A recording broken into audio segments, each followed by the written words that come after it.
Hey,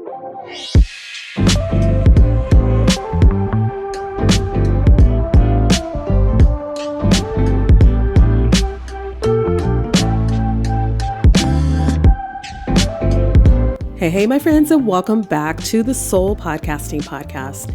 I'm Demetria Zinga, and if this is your first time listening, welcome. And if you've been following the show for a while, thank you for continuing to invest time in thinking critically about your podcast and how it fits into your broader work. Now, I've been podcasting for over 21 years and coaching podcasters since 2006. And over that time, I've seen trends come and go. I've seen platforms change their priorities and creators burn a lot of energy trying to optimize decisions that weren't actually the problem. One of the most common examples of that is today's topic. So in a previous episode on Soul Podcasting, we talked about how to get booked as a guest on podcasts, specifically how to approach guesting strategically rather than randomly. That conversation focused on visibility and reach, but today's episode is the logical next step. Because guesting can bring new listeners to your show, but your publishing strategy determines whether those listeners stay, return, and build a habit around your podcast. So today we're answering a question that comes up constantly for me, which is, what is the best day to publish a podcast? And instead of giving you a trendy answer, I'm going to explain how to determine the right answer for your show using audience behavior, platform data, and sustainable energy.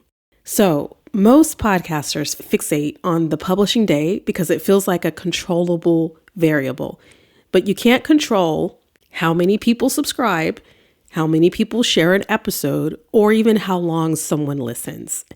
You can control, though, when you publish. So the question becomes symbolic. If I choose the right day, maybe everything else will work better. The internet reinforces this idea by offering very confident answers like, Tuesday, Wednesday, Thursday, early morning, midnight releases. These recommendations are usually based on aggregated data across thousands of podcasts. The issue is not that the data is wrong. The issue is that it's generalized. Aggregated data shows averages, not individual listener behavior. So strategy requires for us to be specific. Now, I just want to say this, there's no single day of the week that performs best for all podcasts. That's not a philosophical statement. It is a practical one. Different audiences consume content differently based on your lifestyle or your work schedules, caregiving responsibilities, the role that the podcast plays in their life. A daily news podcast and a reflective solo podcast don't serve the same function, even if they publish on the same platform. So when someone says Tuesday's the best day, what they really mean is Tuesday performs well for certain audiences under certain conditions. So your job is not to copy the advice. Your job is to evaluate whether those conditions apply to your audience. So I recommend starting with listener behavior and not platform advice. The most reliable way to choose a publishing day is to understand when your listeners are realistically able to listen, not when they want to listen, not when you want them to, but when listening fits into their routine. For example, with my homeschool podcast, weekday mornings consistently performed the best. Listener feedback and download patterns showed me that parents were listening while making breakfast or doing morning cleanup or preparing for the day. That audience had predictable morning routines, so my publication aligned with that routine. This podcast, Soul Podcasting, is different. This one serves creators and entrepreneurs, educators, leaders.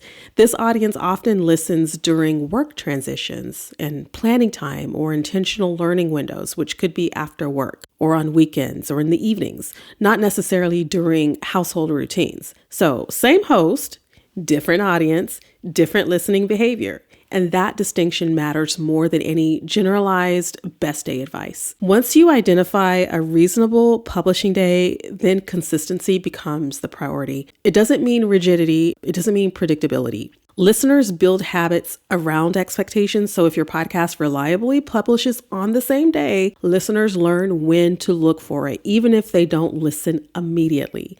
Changing your publication day too often will disrupt that habit formation. If you change your publishing schedule, it should be because A, you've observed a clear pattern in your data, or B, your audience behavior has changed, or your own capacity has shifted, not because one episode underperformed. So let's talk about how to use metrics without overreacting, because metrics are useful, but only when they're interpreted correctly. The most helpful metrics for publishing decisions, I believe, are downloads by the day of the week, downloads in the first 24 to 48 hours, which helps you to see like what's really taking off for you. Then you want that listener retention or completion rates, and also repeat listening across episodes.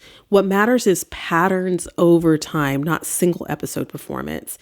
I've really been enjoying a new hosting platform that I've recently transferred to. So I was on Spreaker. If you guys remember from previous episodes, I've talked about using Spreaker as my host platform, and I have recently transitioned over to Captivate.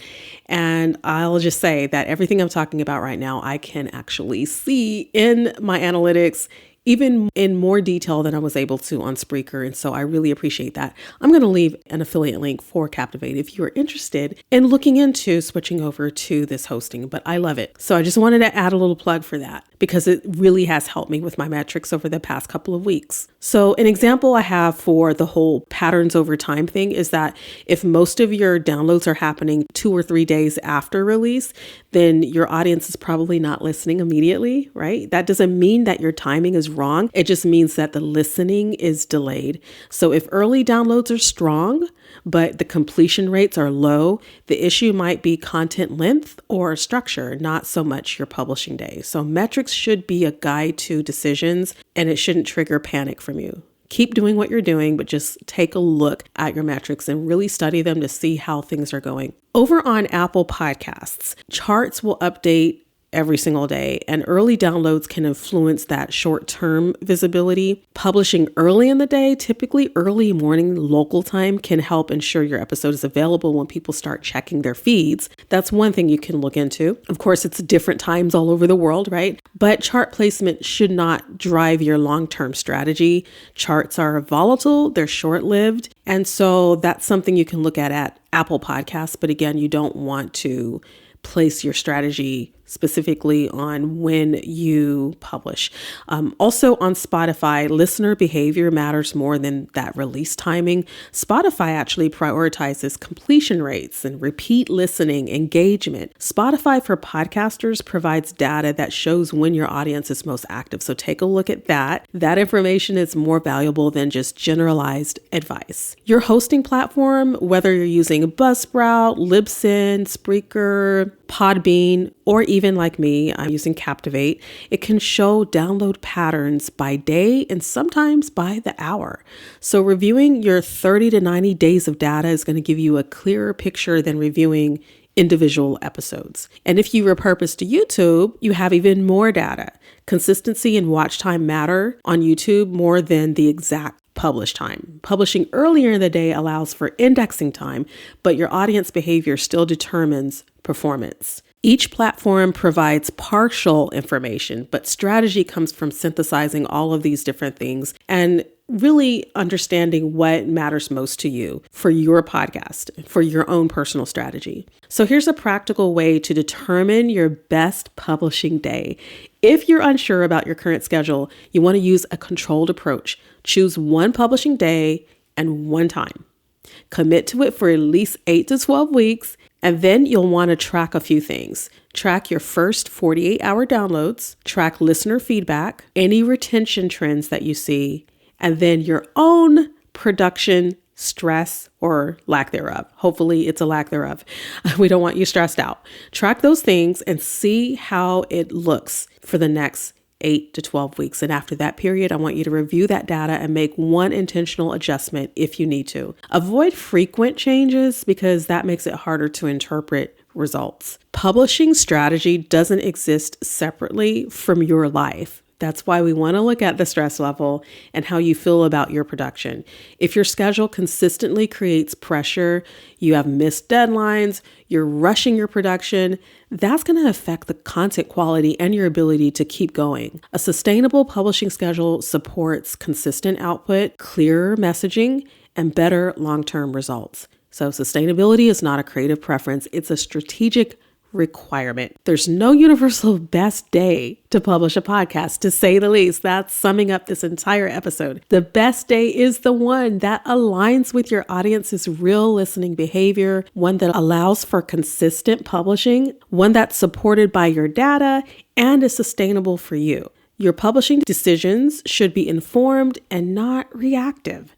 So I hope this has helped you. I have really been looking at this question for a while because it's something I have even Googled a time or two over the past 2 decades to see when's the best time to publish. And I just wanted to clarify that for you guys and for myself, that there's no one perfect time. You have to look at your data, your metrics, and you have to see what's best for your particular audience.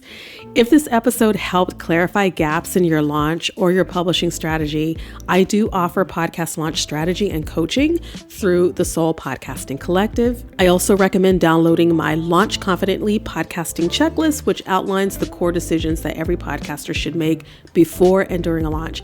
Both of those links are in the show notes, and you can easily find them at soulpodcasting.com. Thank you so much for listening. And if you found this episode useful, please consider subscribing and share it with someone else who's also building a podcast intentionally. And until next time, happy podcasting.